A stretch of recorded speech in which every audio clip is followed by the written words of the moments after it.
Shalom, shalom, bien-aimé de Dieu, shalom. Je suis votre humble servante Rebecca Martin.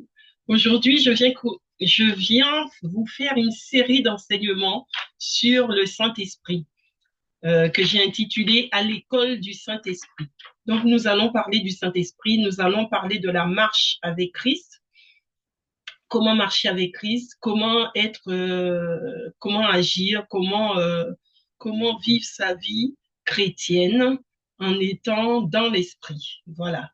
Donc aujourd'hui, je vais faire une brève introduction et ensuite, au fur et à mesure des enseignements, nous verrons les différentes marches avec le Jésus-Christ, avec le Saint-Esprit. Voilà. Parce que nous avons vu que lorsque Jésus est venu, hein, nous tous qui fêtons la Pâque, lorsque Jésus est venu, qu'il est mort à la croix et qu'il est ressuscité le troisième jour, hein, et donc il est ressuscité le troisième jour. Donc chaque année, nous commémorons sa mort et sa résurrection à la Pâque. Mais combien d'entre nous marchent réellement selon les principes qu'il nous a laissés? Parce que Jésus est venu sur la terre, hein, dans l'évangile de Jean, Jean 1, on nous dit l'incarnation de la parole, c'est Jésus-Christ qui s'est fait chair. C'est Jésus qui s'est fait chair. Donc c'est Dieu fait chair. Il est venu parmi nous et en tant que fils de Dieu et en tant que Dieu, hein, parce qu'il dit au commencement était la parole et la parole était avec Dieu et la parole était Dieu. La parole était avec Dieu et la parole était Dieu. Donc, ça veut dire que Jésus-Christ est venu dans ce monde. Un peu plus loin, on nous fait savoir qu'il s'agit de Jésus-Christ, hein. Donc, cette parole qui s'est fait homme, c'est Jésus-Christ, le Fils unique venu du Père. Donc, nous savons qu'il s'agit ici de Jésus qui est venu sur la terre pour nous guider, pour nous conduire, pour nous montrer la voie à suivre, comment marcher avec Dieu.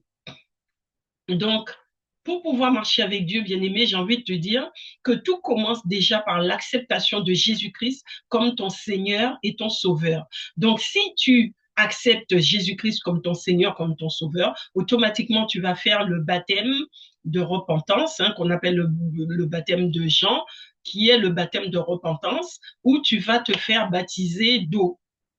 Ensuite, parce que tu as accepté Jésus-Christ comme ton sauveur et ton Seigneur, automatiquement le Saint-Esprit viendra habiter en toi et tu seras baptisé d'esprit. Et c'est Jésus lui-même qui viendra habiter en toi. Et on dit là où il y a le Père, il y a le Fils, il y a aussi l'Esprit. Donc Jésus-Christ viendra avec son Père et son Esprit et il te baptisera d'esprit. Amen. D'ailleurs, tu vois dans les Écritures que lorsque Jésus est venu sur la terre, Jésus est arrivé, il a rencontré Jean devant ce lac, donc ce cours d'eau. Jean était en train de baptiser et automatiquement, Jésus est allé vers Jean pour se faire baptiser. Donc, automatiquement, lorsque Jean a baptisé Jésus, en sortant de l'eau, la Bible nous dit, je crois qu'on le voit, le baptême de Jésus, on le voit aussi dans Matthieu, alors, Matthieu 3, versets 13 à 15, qui nous dit que lors du baptême de Jésus, donc lorsque Jésus s'est fait baptiser par Jean, le ciel s'ouvrit, après son baptême, le ciel s'ouvrit et l'Esprit est descendu sur lui sous la forme d'une colombe. Donc, vous voyez que Jésus, après son baptême d'eau, a reçu le Saint-Esprit.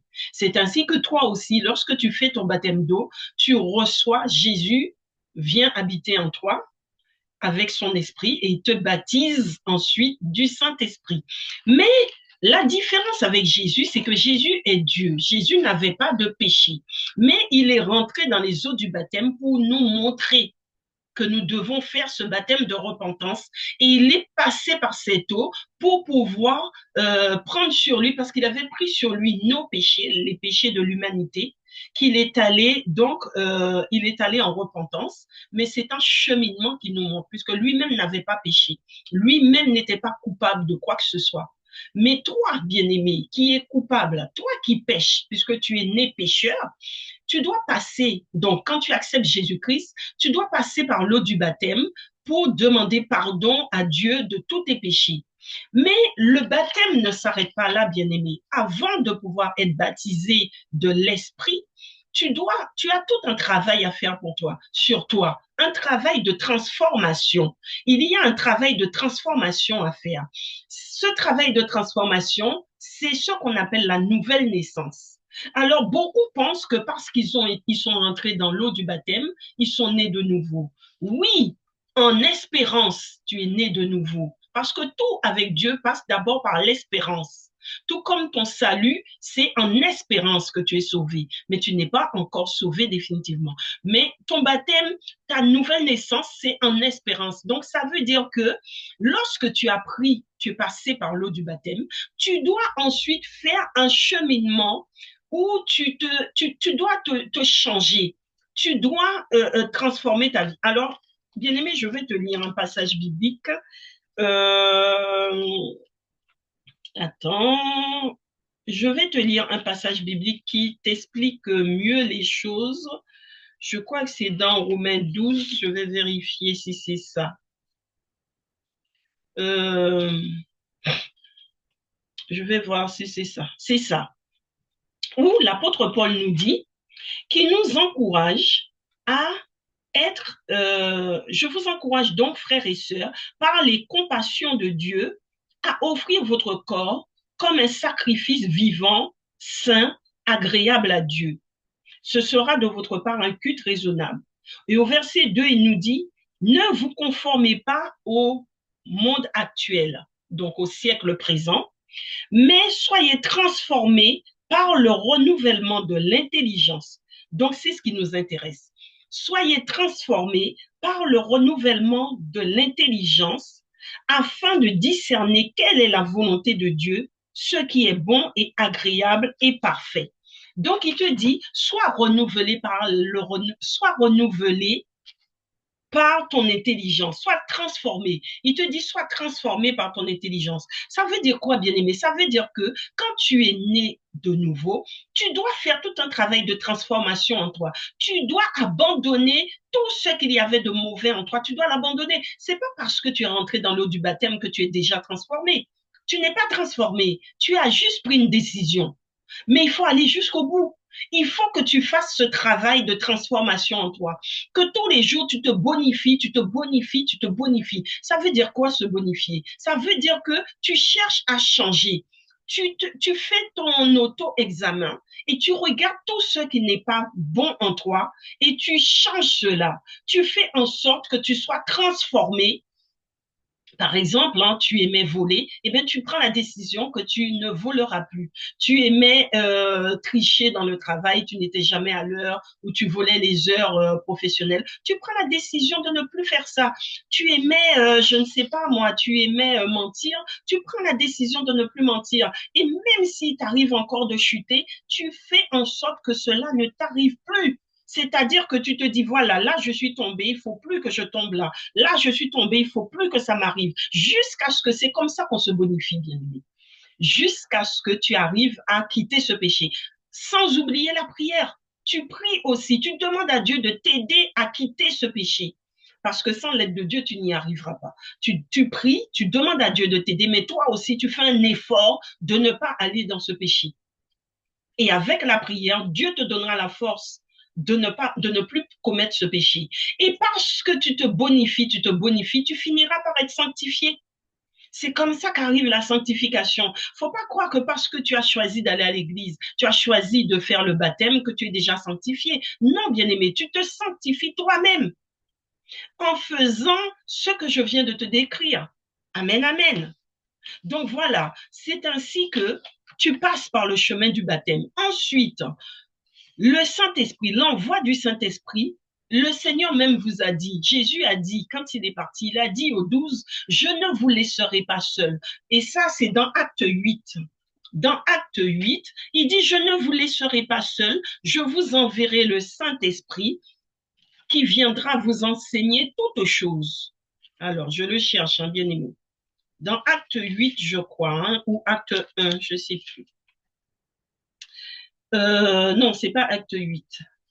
C'est pas Acte 8, mais c'est dans les Actes des Apôtres en tout cas. C'est dans Acte 1. Dans Acte 1, verset 8, c'est là que je me trompe.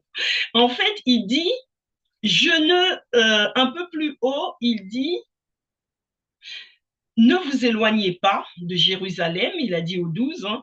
Il leur recommanda, au verset 4, il leur recommanda de ne pas s'éloigner de Jérusalem, mais d'attendre ce que le Père avait promis, ce que je vous ai annoncé, leur dit-il, car Jean a baptisé d'eau, mais vous, dans peu de jours, vous serez baptisés du Saint-Esprit. Et au verset 8, il dit, mais vous recevrez une puissance lorsque le Saint-Esprit viendra sur vous, et vous serez mes témoins à Jérusalem, dans toute la Judée, dans la Samarie et jusqu'aux extrémités de la terre. Vous recevrez une puissance et vous serez mes témoins. Donc, ça veut dire, bien aimé, que sans le Saint-Esprit, sans cette puissance du Saint-Esprit, tu ne peux pas être témoin de Christ. Tu ne peux pas témoigner Christ alors que tu n'as pas reçu. Amen, amen. Donc, il te dit que tu dois d'abord recevoir la puissance du Saint-Esprit pour pouvoir témoigner de Christ. Et lorsque tu reçois cette puissance en toi, toute ta marche doit être calquée sur le Saint-Esprit. Oui, bien-aimé, toute ta marche. C'est pourquoi il nous dit que tout ce que nous faisons, nous devons le faire pour Dieu, par Dieu et en Dieu. Tout ce que tu fais, c'est pour Dieu, par Dieu et en Dieu. Amen, amen. Est-ce qu'on est d'accord, bien-aimé? Est-ce qu'on est ensemble? Amen. Donc, je disais, bien-aimé, tout ce que tu fais, tu dois le faire pour Dieu, tu dois le faire par Dieu et tu dois le faire en Dieu. Alors, on le voit encore dans Romains 11, verset 36. C'est de lui, en parlant de Jésus, hein, de Christ, c'est de lui, par lui et pour lui que sont toutes choses. Vous voyez, Romains 11, verset 36. C'est de lui, par lui et pour lui que sont toutes choses. Donc, quand on vous dit, bien-aimé, que tu ne peux rien faire, Jésus dit encore dans d'autres écritures, sans moi, vous ne pouvez rien faire. Quand on vous dit que vous avez besoin de l'Esprit de Dieu pour agir, certains s'énervent, certains se fâchent quand on leur dit ça. Ils ont l'impression qu'on est en train de leur dire que Dieu n'est pas en eux. Mais bien-aimé, si tu te mets à agir sans le Saint-Esprit, tu perds ton temps.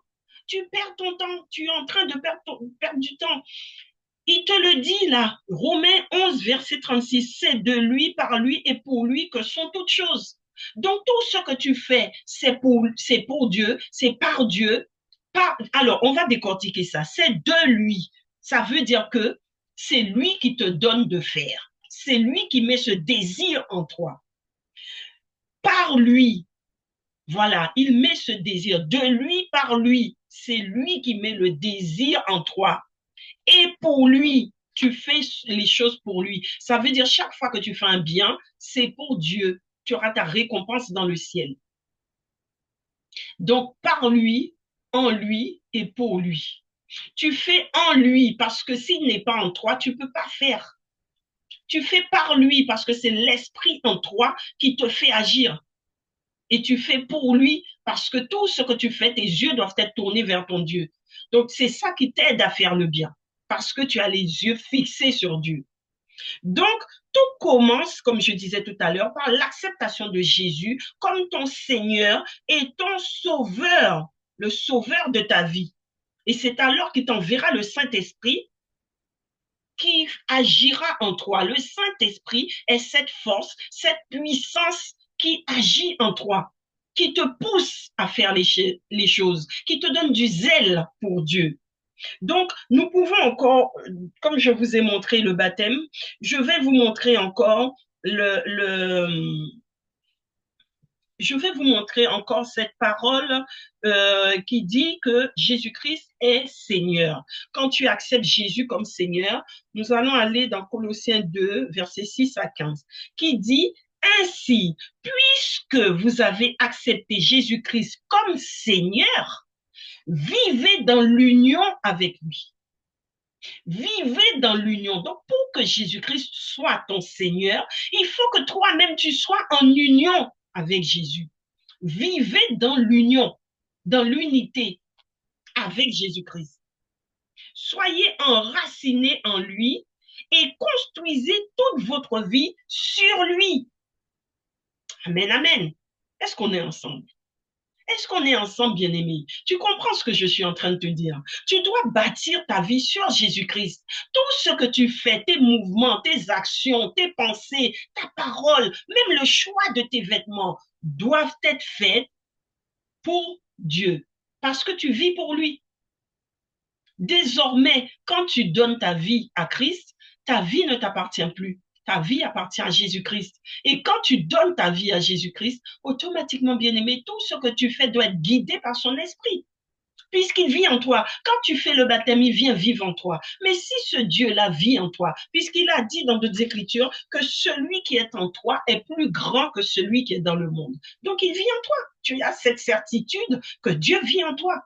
Donc, s'il vit en toi, Dieu ne peut pas être en toi et que ça soit toi encore qui ait le contrôle de ta vie. Si Dieu vit en toi, il doit avoir le contrôle de ta vie. Et c'est ce qu'on appelle le Seigneur de ta vie. Le Seigneur de ta vie, c'est celui qui guide ta vie, c'est celui qui dirige ta vie, c'est celui qui te conduit. Mais pour qu'il te conduise, tu dois lui laisser les règnes de ta vie. Tu dois le laisser conduire ta vie. Donc, il te dit, soyez enracinés en lui et construisez toute votre vie sur lui. Ça veut dire bâtir ta vie sur l'éternel. Soyez toujours plus ferme dans la foi. Ça veut dire quoi être plus ferme dans la foi? Ça veut dire qu'il y a des choses, comme je t'expliquais tout à l'heure, il y a des choses pour que tu te sanctifies, il y a des choses que tu dois abandonner dans ta vie, des choses à laquelle tu es attaché. Tu dois abandonner cela. Il y a même des personnes de qui tu dois te séparer. Si tu vois que ces personnes-là sont des personnes qui te conduisent vers le mal, que ce sont des personnes qui t'attirent vers tout ce qu'il y a de mauvais, tu dois t'en détacher. Tu dois t'en détacher. Tu dois être ferme, prendre des décisions fermes pour ta vie. Tout ce que tu fais, que tu avais vu qui n'était pas bon pour ta vie, tu dois t'en détacher, mais avec fermeté. C'est pourquoi il te dit, sois ferme dans la foi. Parce que la foi, c'est aussi de le croire. Alors, nous allons encore parler de la foi, bien aimé. Quand il dit, sois ferme dans la foi, je vais t'expliquer ce qu'est la foi. Parce que beaucoup, en dépit de ce que tu as lu dans la parole de Dieu qui t'explique la foi, dans Hébreu, qui te dit que la foi, c'est une ferme assurance de ce que l'on espère et et de croire en ce que tu n'as pas vu, c'est ça la foi. Mais beaucoup ne comprennent pas cette phrase. Quand on te dit de croire en ce que tu n'as pas vu, bien aimé, la foi, c'est pas seulement de dire je crois avec ta bouche, de proclamer le nom de Dieu avec ta bouche, de dire je crois avec ta bouche et ensuite de penser que parce que tu l'as dit et que tu es activiste dans l'église, ça suffit pour que tu puisses dire que tu as la foi. Beaucoup qui vont dans l'église, qui vont servir et qui croient que parce qu'ils servent dans l'église, ils sont déjà sauvés. Non, bien aimé, c'est pas ça la foi. C'est pas ça la foi. La foi, bien aimé, c'est de croire. C'est de croire et de faire. Mais quand on te dit de faire, c'est pas d'être activiste dans l'église. C'est de mettre en pratique cette parole à laquelle tu crois. Mettre en pratique, c'est-à-dire changer ta vie, modifier ta manière d'être, ta manière de vivre, ta manière de parler, ta manière d'agir, ta manière de penser. C'est ça, intégrer cette parole. La Bible déclare bien que la parole de Dieu est vivante. Sa parole est vivante, tranchante comme une épée. Donc, ça veut dire quoi? Quand la parole rentre en toi, la parole doit produire en toi. Ça doit produire une transformation en toi. Mais toi, tu reçois la parole de Dieu. Tu es comme l'histoire de celui qui a reçu sur le chemin, celui qui reçoit dans les sols pierreux, les différents sols. Tu es comme eux. Non, non, bien-aimé. La parabole je sais même plus, la semence. Non, bien-aimé. Tu dois pas être comme ça. En fait, quand tu reçois la parole, quand tu lis la parole de Dieu ou que tu écoutes un pasteur qui te fait une prédication, la parole doit te pénétrer, bien-aimé. La parole doit te pénétrer, mais quand la parole te pénètre, vu que la parole de Dieu est vivante, et que la parole, on t'a dit dans le livre de Jean, on t'a dit là, au commencement était la parole était avec Dieu, la parole était Dieu. Donc, si on te dit que cette parole est Dieu, Quand la parole rentre en toi, c'est Dieu qui rentre en toi. Cette nourriture qu'est la parole de Dieu, c'est Dieu qui rentre en toi. Donc, quand il rentre en toi, il est vivant en toi. Il doit produire une transformation en toi. Mais pour que Dieu puisse faire cette transformation en toi, il faut qu'il ait ton adhésion, qu'il ait ton accord, ton adhésion, que tu aies ce vouloir, ce désir d'être transformé. Et quand tu as ce désir-là en toi, la parole qui rentre en toi doit te transformer. Mais toi, tu reçois la parole. Il y en a parmi vous qui vont à l'église depuis 50 ans et vous n'êtes toujours pas transformés. Pourquoi? Parce que la parole n'est pas vivante en toi. Tu lis la parole de Dieu comme une lettre morte. Quand tu lis la Bible, tu veux montrer à tout le monde que tu connais la parole de Dieu. Tu veux montrer à tout le monde que tu connais la Bible parce que tu l'as étudiée. Mais tu l'as étudiée comme une lettre morte. Tu l'as étudiée comme les livres d'école que tu étudiais quand tu étais sur les bancs d'école. Tu es un féru de l'école. Tu es un féru des diplômes. Tu as tous tes diplômes de théologie, mais tu n'as toujours aucune révélation. Parce que la parole de Dieu est vivante. Donc la parole de Dieu, c'est une révélation. Tu dois recevoir la parole par révélation. Mais si tu n'as pas de révélation, tu ne connais pas la parole, bien-aimé. Tu connais la lettre, mais tu ne connais pas Dieu. Oui, je te le dis, ça va te choquer, mais je te le dis. Tu connais la parole, mais tu ne connais pas Dieu parce que tu n'as pas eu de révélation. La parole de Dieu est révélation. Dieu est une révélation. Tu dois avoir la révélation de Dieu, la révélation de la parole de Dieu. Qu'est-ce que Dieu te dit aujourd'hui? Quand tu lis la parole de Dieu, qu'est-ce que ça parle en toi? Qu'est-ce que ça vient questionner en toi? Quelle transformation que cette parole peut apporter en toi? C'est comme ça qu'on lit la parole de Dieu. Quand on vous dit qu'en lisant la parole de Dieu, vous devez méditer sur cette parole, la méditation de la parole emmène la révélation. Mais toi, tu lis la parole comme un livre ouvert, un livre mort, une lettre morte. Donc, du coup, tu n'as aucune révélation.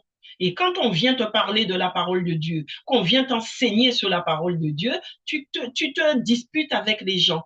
Tu te disputes avec les gens sur la parole de Dieu. Pourquoi? Parce que tu veux dire je connais la parole, parce que tu l'as lue. Mais quelle est la révélation que tu as reçue? Quelle révélation que tu as? Si tu n'as pas de révélation, tu ne connais pas Dieu. Cherche la révélation. Chercher Dieu dans sa parole, c'est le chercher dans la révélation. Si tu n'as pas de révélation, tu n'as pas encore rencontré Dieu. Amen, amen. Donc voilà, c'est pour ça qu'il te dit, soyez toujours plus ferme dans la foi. Cherche conformément à l'enseignement que vous avez reçu et soyez plein de reconnaissance pour ceux qui vous enseignent.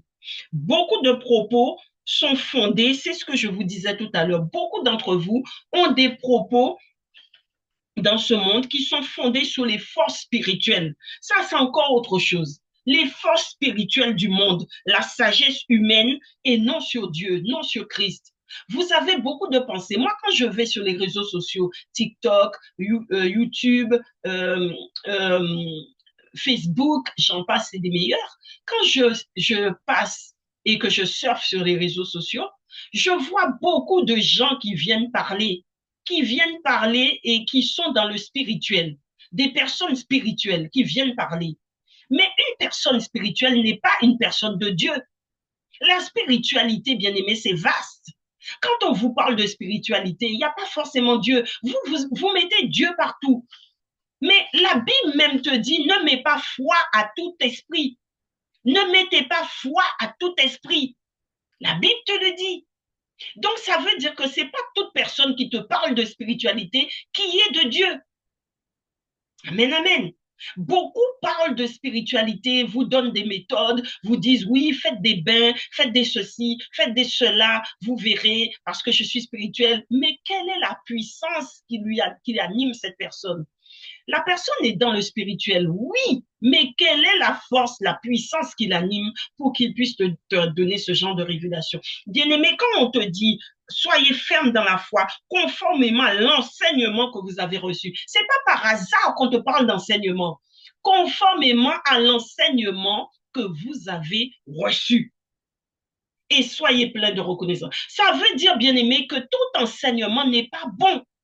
Il y a des enseignements qui ne sont pas tirés de la Bible. Si ce n'est pas tiré de l'authenticité de la parole, ce n'est pas un bon enseignement. Quand on vient te dire, oui, fais des bains, fais des ceci, fais des cela, pour que tu sois sauvé. Mais ça veut dire qu'on a mis Dieu de côté pour t'emmener un autre évangile. Dieu même dit L'apôtre Paul disait, si on vous emmène un autre évangile qu'est l'évangile de la croix, qu'il soit anathème, qu'il soit anathème, ça veut dire interdit, que ça soit un interdit pour vous. N'acceptez pas tout évangile. Tout évangile qui n'est pas tiré de la parole de Dieu n'est pas une bonne évangile pour toi. Amen, amen. Donc, de ce fait, je viens te dire, bien-aimé, beaucoup vous sortent des propos fondés sur les forces spirituelles. Mais les forces spirituelles peuvent venir du mal. Parce que le mal aussi, c'est le spirituel. Ils peuvent aller puiser dans les forces du mal et ils viennent vous sortir ça en disant, moi, je suis une personne spirituelle. Mais ils citent jamais Christ. Ils ne citent jamais Christ. Mais ils vous citent, oui, moi, je suis spirituel. Et puis, ils vont vous sortir toutes sortes de remèdes miracles. Et vous tombez dans le piège. Bien-aimé, je viens te mettre en garde. Je viens te mettre en garde contre toutes ces personnes qui se disent spirituelles. Ce ne sont pas des serviteurs de Dieu. Un vrai serviteur de Dieu doit annoncer Christ. Il doit annoncer le royaume. Si on ne t'annonce pas le royaume, que ça soit anathème pour toi. Amen, amen. On va continuer. Donc, je disais que beaucoup ont des propos fondés sur les forces spirituelles. Les forces spirituelles, ce sont les forces du monde, le monde des ténèbres, la sagesse humaine. Beaucoup parlent avec une sagesse humaine.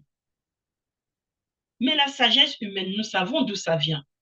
La sagesse humaine, bien aimée, ça vient des forces spirituelles du monde des ténèbres. Parce qu'on t'a dit que le prince du monde des ténèbres, c'est lui qui gère ce monde. Et le prince du monde des ténèbres, tu sais qui c'est le diable et Satan.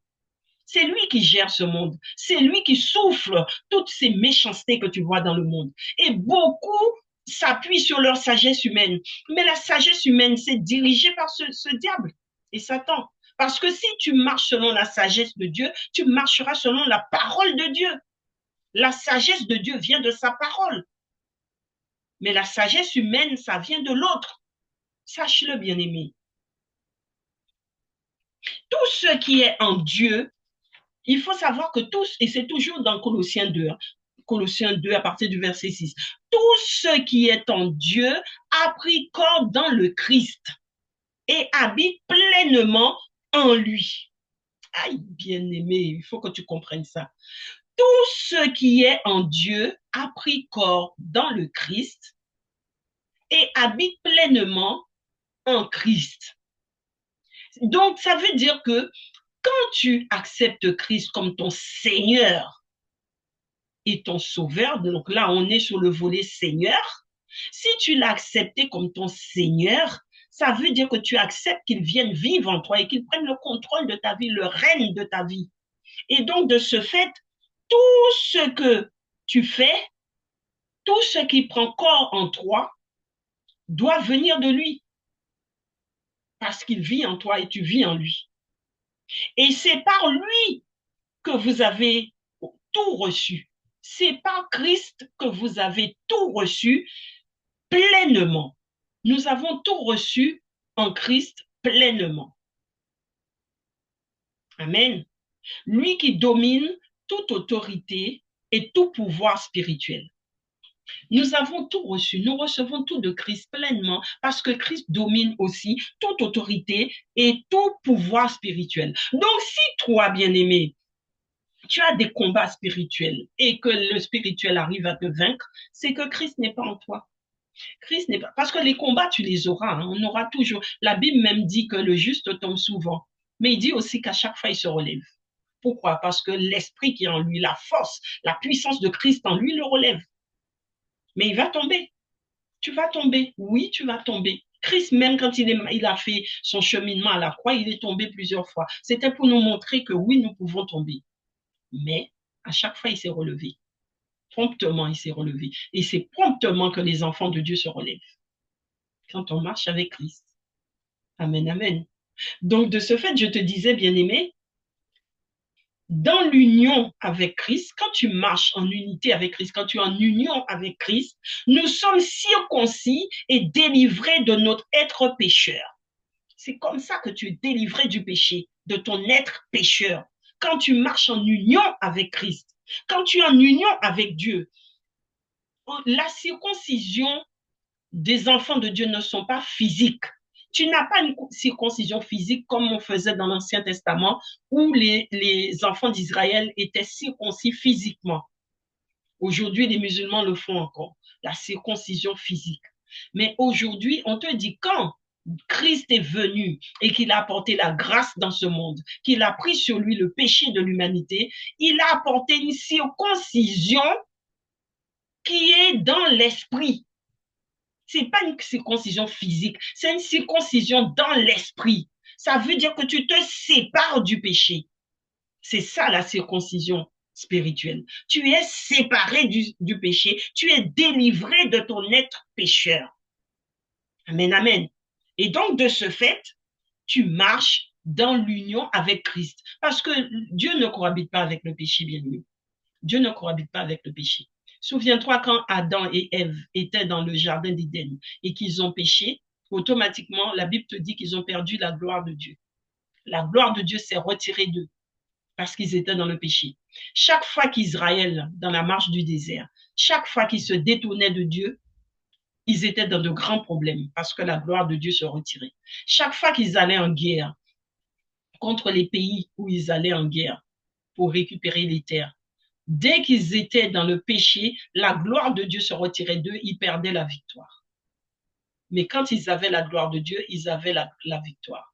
Donc, pour te dire, bien-aimé, Dieu ne marche pas avec, ne cohabite pas avec le péché. Tu peux pas être dans le péché et en même temps, tu penses que Dieu va te sauver parce que, comme tu dis, moi, je suis un enfant de Dieu, moi, je suis un serviteur de Dieu, une servante de Dieu, donc automatiquement, Dieu sera de mon côté. Non, bien-aimé, ça ne marche pas comme ça. Dieu a des principes, Dieu a des lois. Dieu a des lois que tu dois respecter. Tout comme dans ce monde, le monde est bâti sur un système de justice qui n'est même pas une justice corrompue, hein, nous le savons tous. Mais la justice de Dieu ne peut pas être corrompue.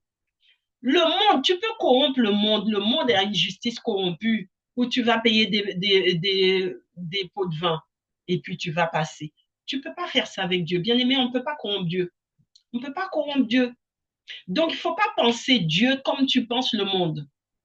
Il ne faut pas penser que tu peux marcher avec Dieu comme tu marches dans le monde, bien-aimé. Si tu veux marcher avec Dieu, tu dois marcher dans l'unité et tu dois marcher dans la vérité, dans le respect, dans la justice, selon les saintes écritures. Amen, amen.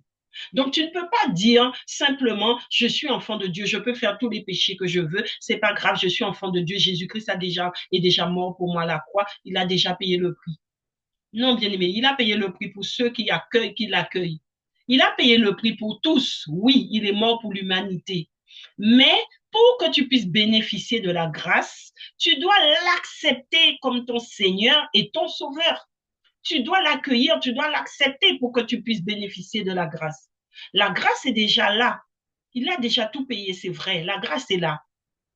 La grâce est là. La grâce est dans le monde. La grâce est là, bien-aimé. La grâce est dans le monde.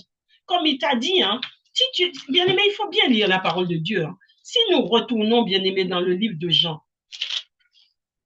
si nous retournons dans le livre de Jean, il te dira que, attends, je vais te le lire, bien-aimé, parce que j'ai l'impression que toi, tu comprends la parole à ta manière, tu comprends ce que tu as envie de comprendre, ce qui t'arrange. C'est comme ça que vous êtes. Vous comprenez ce que vous voulez comprendre, ce qui vous arrange, mais vous ne voulez pas voir la parole de Dieu. Vous n'êtes pas dans l'authenticité de la parole, ça ne vous intéresse pas. C'est vous mettez la parole de Dieu à votre sauce. Et puis vous dites, je suis serviteur, je suis servante, je suis enfant de Dieu, je suis la princesse de l'Éternel, je suis le prince, je suis le prince de Dieu, je suis prophète de Dieu. Non, bien aimé, ça ne marche pas comme ça. Hein. Il faut respecter les principes spirituels de Dieu. Donc, je disais que Jésus a dit, on te dit dans la parole de Dieu, hein, dans le livre de Jean, hein, Jean 1, il y a eu non, c'est pas ça.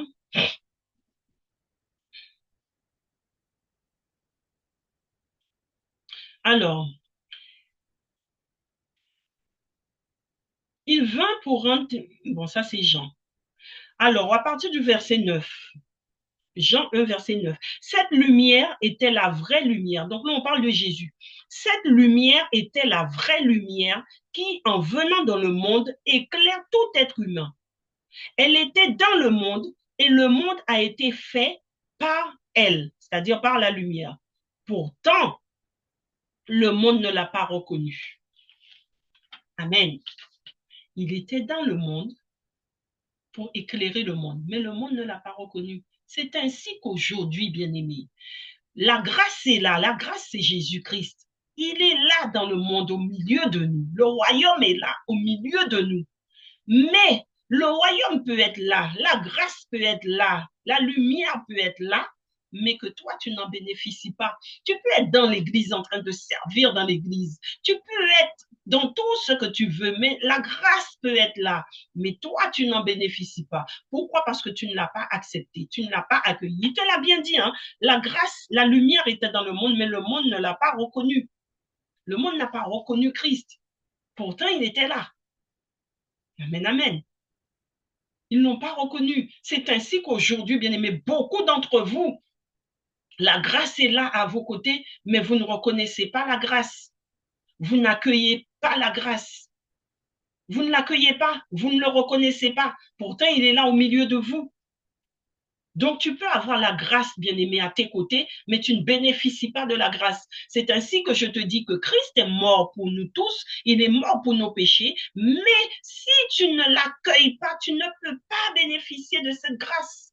Donc, ça ne sert à rien de dire Christ est déjà mort, il est mort pour nous tous, il est mort pour l'humanité, donc moi aussi je suis sauvé. Non, bien-aimé, tu es sauvé en espérance, mais pour que ça devienne réel, il faut que tu acceptes Jésus-Christ comme ton Seigneur et ton Sauveur. Si tu ne l'acceptes pas, tu iras en enfer.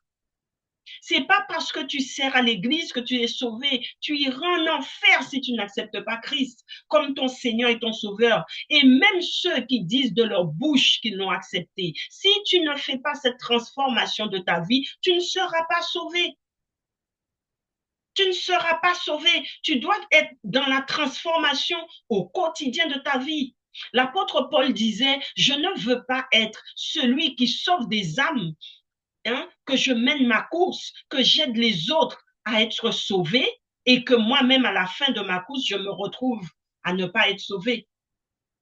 C'est pourquoi il disait que lui, il traite son corps durement. L'apôtre Paul le disait, je traite mon corps durement parce que je ne voudrais pas être celui qui sauve les âmes et que moi-même, je ne sois pas sauvé à la fin de ma course.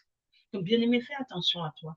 Fais attention à toi, que tu sois pasteur, que tu sois prophète, que tu sois apôtre, quel que soit le titre que tu occupes, quel que soit ton rang, que tu sois simple chrétien qui dessert dans l'église, que tu sois dans un service quelconque, que tu sois diacre, quel que soit ton titre ou simplement chrétien sur les rangs, sur les bancs, peu importe ton titre, bien-aimé, fais attention à toi. Si tu ne travailles pas cette transformation dans ta vie, tu ne seras pas sauvé et tu ne verras pas. Parce qu'il a dit, nul ne peut entrer au ciel s'il n'a d'abord, nul ne verra Dieu.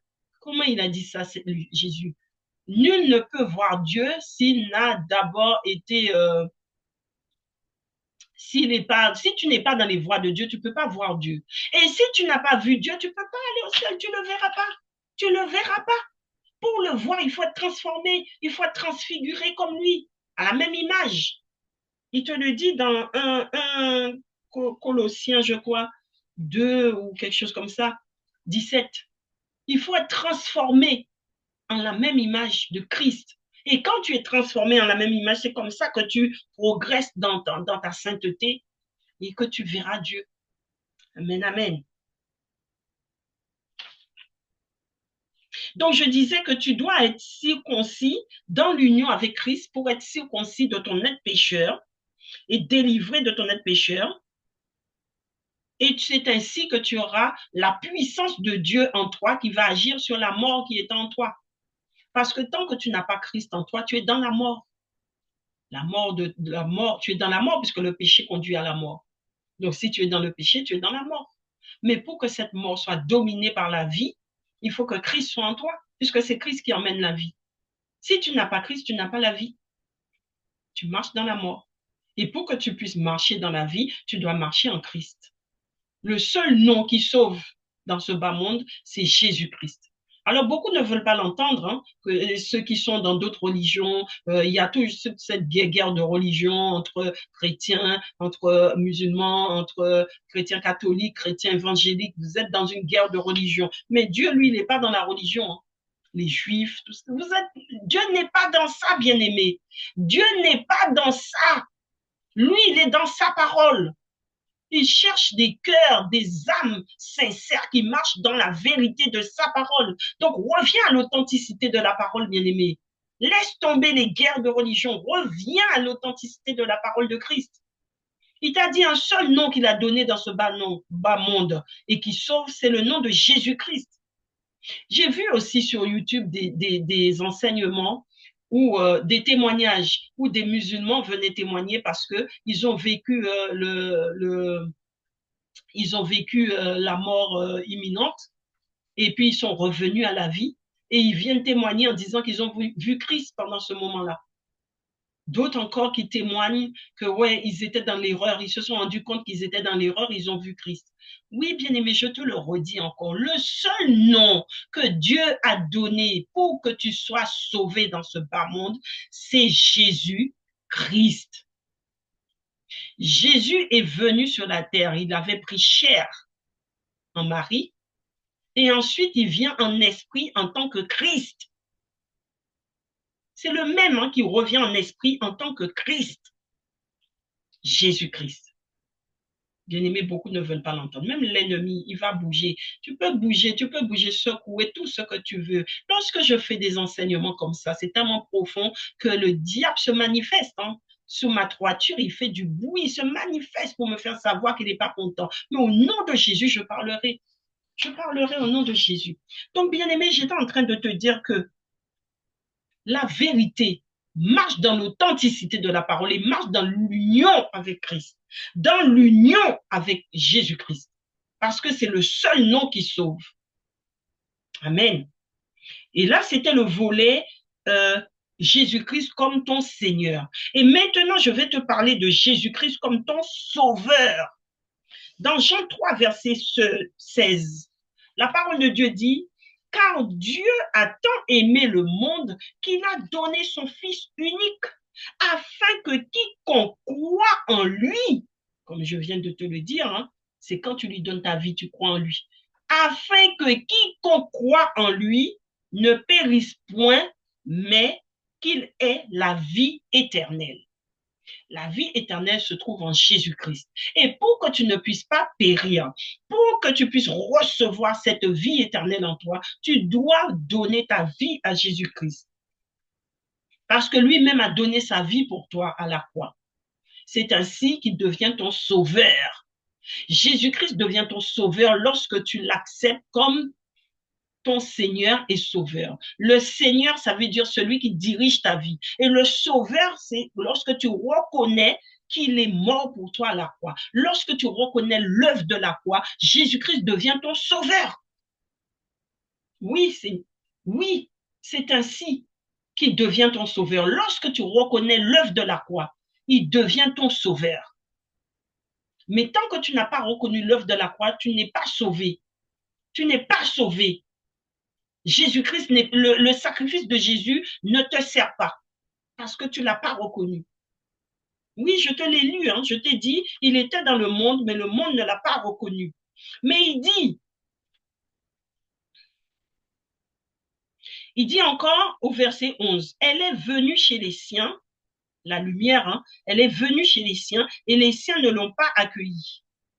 Elle est venue chez les siens et les siens ne l'ont pas accueillie. C'est pour te dire que beaucoup d'entre vous qui pensez être des chrétiens, qui pensaient marcher avec Christ alors que vous ne l'avez pas accueilli. Il dit, il est venu chez les siens, mais les siens ne l'ont pas accueilli. Ça veut dire que ceux qui sont censés être avec lui, en réalité, ne l'ont pas accueilli, puisqu'ils ne reconnaissent pas l'œuvre de la croix.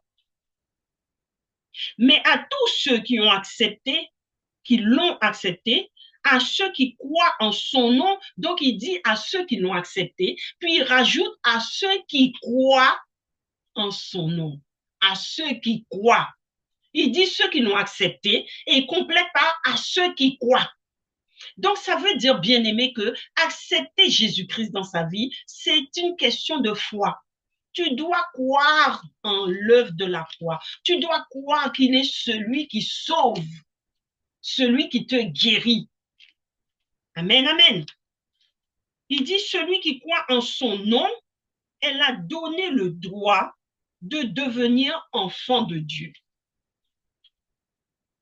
Puisqu'ils sont nés non du fait de la nature humaine, donc de l'homme, ni par une volonté humaine, ni par la volonté d'un mari, mais qui sont nés de Dieu. Lorsque tu crois en Jésus-Christ, bien-aimé, ça veut dire que tu crois en Dieu, tu es né de Dieu. Ça veut dire que tu es né de Dieu, puisque tu crois en Dieu. Amen, amen. Amen, amen. Voilà. Donc, je vais terminer ici, bien-aimé, et je vais te dire, terminer par ce passage biblique dans Luc 13, verset 24, qui dit, où Jésus dit, efforcez-vous donc d'entrer par la porte étroite. Je vais terminer sur ça. Jésus dit, efforcez-vous donc d'entrer par la porte étroite. Parce que il dit que, au verset 28, il dit, parce que il y aura, lorsque viendra la fin, il y aura des pleurs et des grincements de dents. Quand vous verrez Abraham, Isaac et Jacob, ceux que vous dites qui sont vos pères là, et tous les prophètes dans le royaume de Dieu, et que vous serez jetés dehors, il y aura des pleurs et des grincements de dents. Il dit, efforcez-vous de rentrer par la porte étroite. Donc, si tu dis que tu marches avec Dieu, si tu veux marcher avec Dieu, bien-aimé, efforce-toi de rentrer par la porte étroite. Il y a autre chose encore, bien-aimé. Non seulement tu dois accepter Jésus-Christ comme ton Seigneur et ton Sauveur, tu dois marcher selon les principes, les lois, les principes et les lois que Dieu t'a donnés. Tu dois aussi vivre dans l'amour inconditionnel de Dieu. L'amour de Dieu n'est pas conditionné. C'est pas un être humain. Les hommes conditionnent l'amour. Les hommes ne vivent pas selon l'amour de Dieu. Les hommes vivent d'un amour conditionné. Ça veut dire quoi? Ça veut dire quoi un amour conditionné? Ça veut dire un amour où si tu m'aimes, eh bien moi aussi je vais t'aimer. Mais si tu ne m'aimes pas, je ne peux pas t'aimer moi non plus. Je ne te donnerai pas mon amour si toi tu ne me manifestes pas l'amour. C'est ça l'amour conditionné de l'homme. Mais Dieu a un amour inconditionnel. Ça veut dire même quand tu pêches, même quand tu es mauvais, même quand tu es méchant, Dieu continue à t'aimer parce que son amour n'est pas conditionné. Et il te dit de marcher comme lui. L'amour entre chrétiens doit être une marche de l'amour inconditionnel de Dieu. Ça veut dire, peu importe qui est celui ou celle qui est à tes côtés, si Dieu l'a mis à tes côtés, tu dois l'aimer. Tu dois aimer tes frères, tes sœurs en Christ. Tu dois aimer ton prochain. Plus loin que les sœurs et frères en Christ, le prochain, c'est l'être humain qui est devant toi, qui n'est peut-être pas de la même religion que toi, qui n'est peut-être pas de la même croyance que toi, mais tu dois l'aimer parce que c'est ton prochain. Parce que Dieu l'aime. Si Dieu l'aime, tu dois l'aimer. Amen, amen. Mais combien d'entre nous comprennent cela? Alors, je te le lis, bien-aimé, dans 1 Jean 3, verset 16, la parole de Dieu dit, voici comment nous avons connu l'amour. Christ a donné sa vie pour nous. Nous aussi, nous devons donner notre vie pour les frères et sœurs. Amen, amen. C'est ainsi, c'est ce qu'on appelle l'amour inconditionnel de Dieu. L'amour entre chrétiens. Amen. Bien-aimé, c'était juste une introduction de la marche par l'esprit. Donc, nous allons continuer encore dans cet enseignement pendant longtemps, où nous allons vraiment étudier la marche par l'esprit pour que tu saches exactement comment tu dois marcher avec Dieu. Donc, ça, c'était une introduction que je te faisais sur la marche de l'esprit, à savoir l'acceptation de Jésus-Christ. Ça commence déjà par l'acceptation de Jésus-Christ. Si tu n'as pas déjà accepté Jésus, tu ne peux pas marcher avec Dieu. Donc, l'acceptation de Jésus-Christ qui te conduit à la marche de Christ. Amen, amen. Donc vraiment, Je vous dis à chacun, soyez bénis, soyez remplis de l'esprit et que le Seigneur vous bénisse, qu'il vous remplisse. Faites connaître l'émission Plateau Charismatique, faites passer ces émissions pour que d'autres aussi soient bénis comme vous, vous êtes bénis.